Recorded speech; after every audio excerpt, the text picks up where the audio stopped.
Hello, I'm Indy. I'll try not to talk for too long, but for many years now I have been really scared of dying. I remember the first time I watched a Stephen Hawking documentary. It was basically him describing his theory about how every year, as we know, the sun's getting bigger and bigger, but there was this visual of the earth exploding, and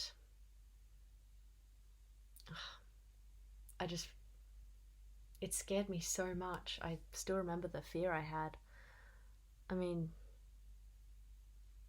12-year-old Indy just lying in bed night after night for like a couple of weeks, just seeing that vision over and over in my head of the earth exploding.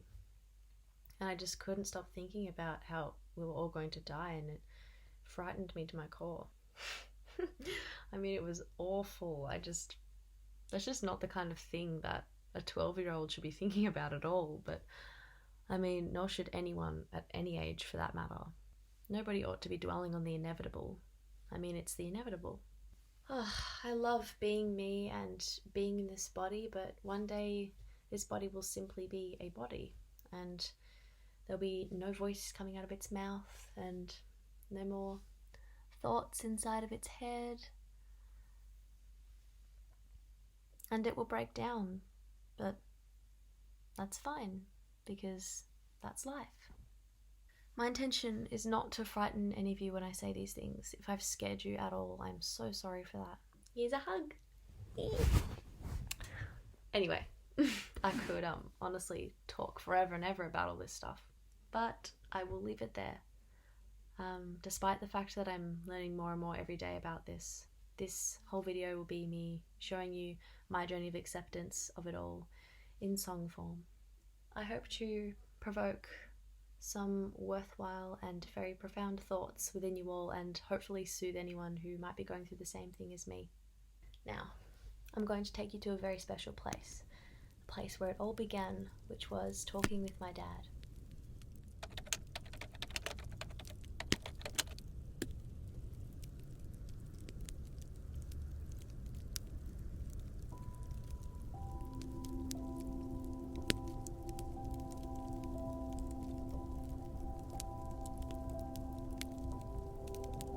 So in life, the fear of death, it's actually born from a simple thing that humans seem to only have, and that is your awareness. The plants, the trees, are they aware? If a tree was being cut by a chainsaw and it knew it was happening, would it be afraid? Would it know it was going to die? Is it aware that it has been separated from its roots? Does it know that it's been chopped into hundreds of little pieces, piled up next to an open fire, thrown into the flames with its brethren? What does brethren mean? Brothers. Okay. Yeah, very sexist.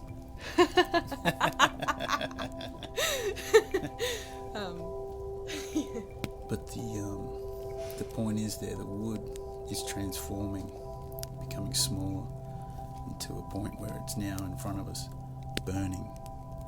It's changing into gas, into carbon being released, into smoke, which is actually a thing. Yeah. Is the tree still flowing through that awareness and now aware that it's become smoke? Is it afraid? Is it happy? Do you know what that makes me think of? Is that sometimes I get into these really big, how do you say? I get really stuck in my head sometimes about the whole thought, you can have a really meaningful life and you can do so many things that can do wonders for the generations that will follow you.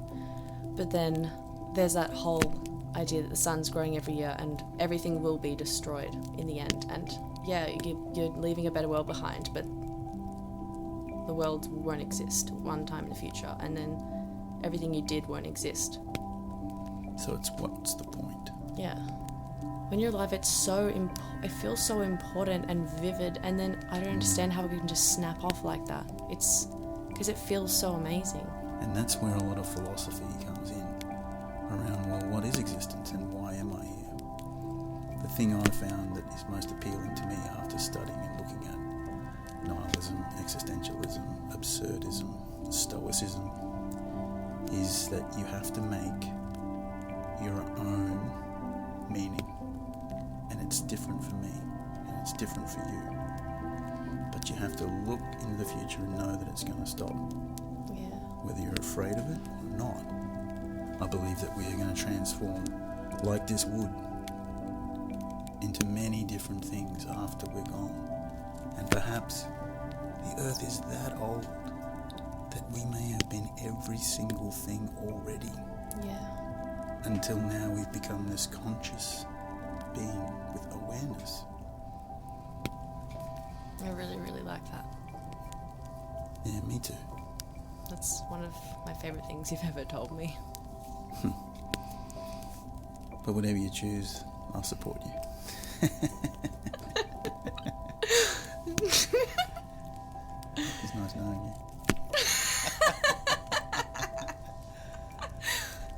I think that's going to be the perfect ending.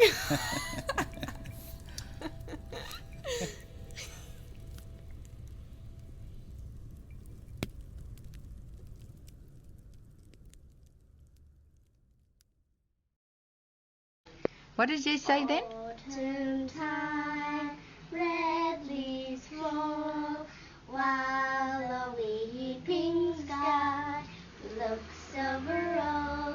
Demented sadly walks the land, the dying grasses in her hand.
This is so mind-bending. Or would it be easier to just be dead? I don't even know what to say to that. I mean, It's going to happen anyway. it'd be easier, but I don't want that. Like I like having the ability to think about things in so many different ways. Like I enjoy the mystery of it, but it also scares me. But I don't even know. Oh gosh. Well, this is the everyday approach. You wake up every morning and you just try and have a positive thought about, I'm here. I'm going to take one step here and it'll lead to 1,000 steps today. And I'm going to live almost in arrogance to life. You know, you're going to try and put me down, life. I'm going to exist just to piss you off. There is no alternative.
Please select from one of the following trees.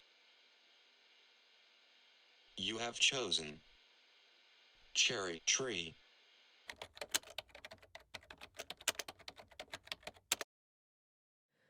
From stars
I'm afraid.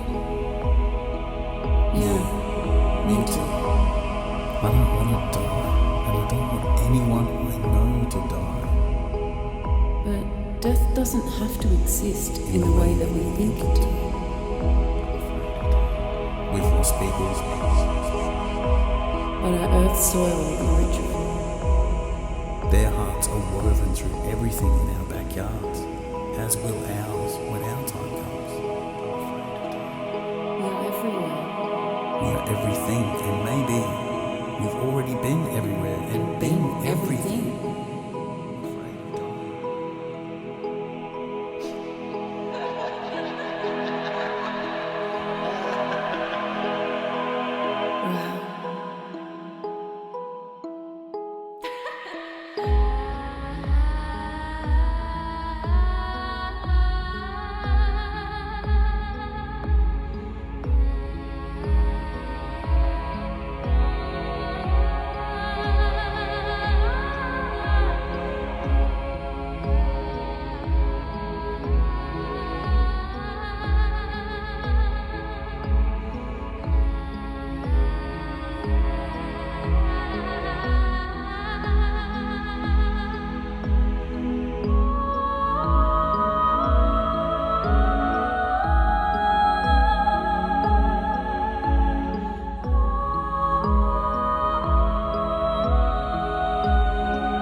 That would be like a response to that question without even thinking about it. But no, I actually have been good. It's funny that you ask. I'm actually in hospital right now, doing okay. I'm thinking of sunny days walking around in my mask. Yeah, I'm okay, I think. Things are slow. I'd have to say that I've had a mixture of stuff. It's been good, but really bad. Yeah, I'm kind of still feeling a bit on the fence and kind of in that weird space where you don't know how you really feel, but you just kind of go along with the days. Kind of getting by day to day. I'm pretty tired. We're all pretty tired. I wanted to talk to you about how you are, because I've been feeling so weird. Been pretty down recently, in general. Still getting over the breakup and... I've been coping in weird ways. Yeah, I just feel a little bit like I'm floating. For the past 8 months, we've all just been suspended in time, and we've just been waiting for what? I don't know, but it's been pretty fucking exhausting. Being more busy than I've ever been in my life, while also being so alienated from all of my family. I've been really lucky with my family though in this time. We get on really well. It's been nice to spend some time with them. Well, a lot of time with them. A bit too much at times. I really miss my family. Missing seeing people and just... That's been the hardest part, I think. It's made me realise how much I depend on that. Do I like who I am? I don't know, man. Who knows? Shit. Yeah. I'm tired of having no passion. It's not like me. I don't feel like myself. I feel like I don't have any direction anymore. All of the things that I used to tell you about, that I wanted to do, and I wanted to achieve, I feel like I'm not capable anymore. Whatever potential I ever had is now obsolete. Oh well, I hope it gets better soon. But it is what it is. Since March, a series of bad news just kept appearing in all areas of my life, and I think over time it became so overwhelming that it actually forced me to find gratitude in Subtler, smaller things. Yeah, definitely a year of growth, definitely a year of learning and going backwards and redoing everything. It's so special to be a living being that's able to grow and flourish, which has also made me realize just how lucky I am in this world. I'm in a really good place, and I'm sending love to you and to everyone that hears this. Anyway, here's to the future.